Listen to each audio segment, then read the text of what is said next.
Uh, Hi. First of all, I'd like to apologize because we kept announcing different times for this little talk, and then it didn't happen. But so we're just going to, or I'm just going to read this now and then record it, and then hopefully people can see it a little later. But again, sorry for the repeated glitches. Today is Prabhupada's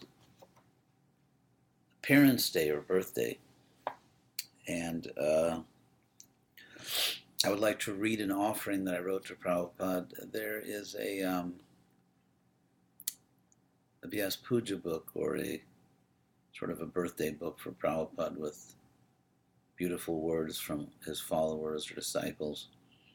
And the BBT publishes that, the Bhaktivedanta Book Trust. And there's another book which is for everyone, for all Prabhupada disciples, called Srila Prabhupada Tributes, because not all of Prabhupada disciples somehow can post their offerings in the BBT book. So my offering to Prabhupada for this year is in both these books, but so I'm going to read it and then perhaps just say a few words about it. So this is what I wrote for Prabhupada this year for his Appearance Day. I bow at the feet of my eternal spiritual master, His Divine Grace, A.C. Bhaktivedanta Swami Prabhupada, who intensely desired that in each country we convince local people to join and lead our movement. He repeatedly declared that ISKCON was not an Indian movement outside of India. We hear this clearly in his own words. In an interview cited in The Journey of Self-Discovery, Prabhupada told an American journalist, quote, "My disciples that you see here are all Americans. They are not imported from India." Similarly, he told another reporter in an interview dated 30th of December 1968 in Los Angeles, "These boys and girls, they are all Americans. They are not imported from India." At a Sunday lecture in Los Angeles, 19th January 1969, he said, "So many American boys and girls, they are chanting. They are not imported from India, but they have taken it very seriously." There are more quotes. "Just see these boys, these girls. I have not imported from India." Constant refrain. That's a lecture Prabhupada gave in Hawaii, 23rd March 1969. In Melbourne, 11th February 1973, he said, "These boys and girls whom you see, they are engaged in the service of the Lord. They are coming from your community. They are not imported from India." He spoke the same message in Africa, in Kenya, and as we see in the following quote, in South Africa. "Join this, our center. You come here, you'll become Krishna devotee. Just like these boys, they are not imported from India. They are European, American, and South African."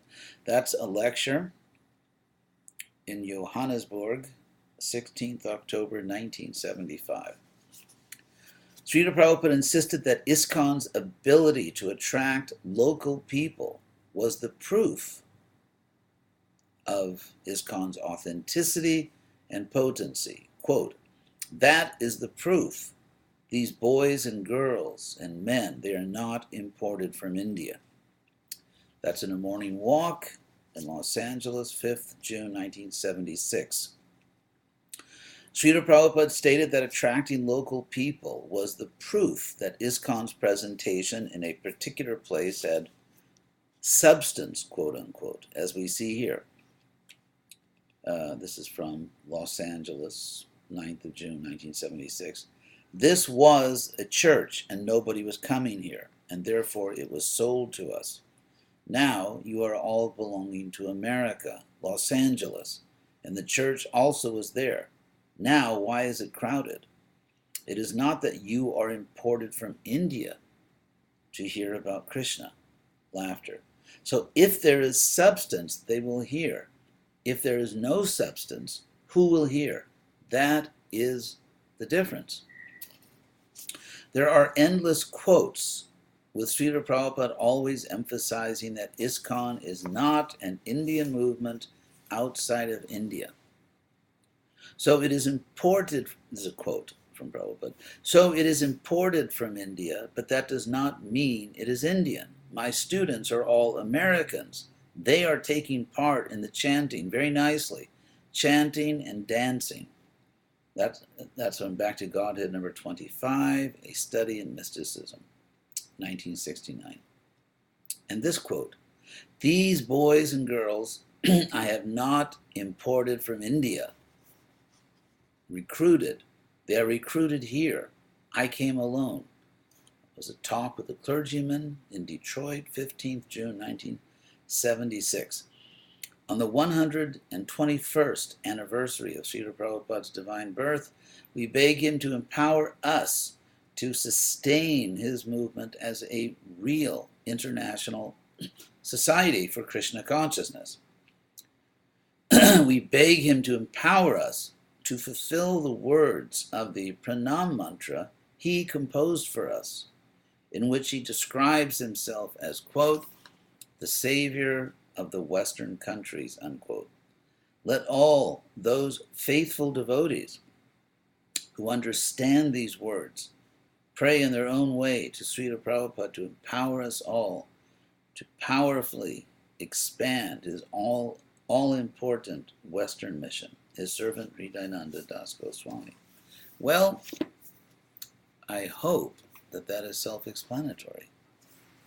I think it is.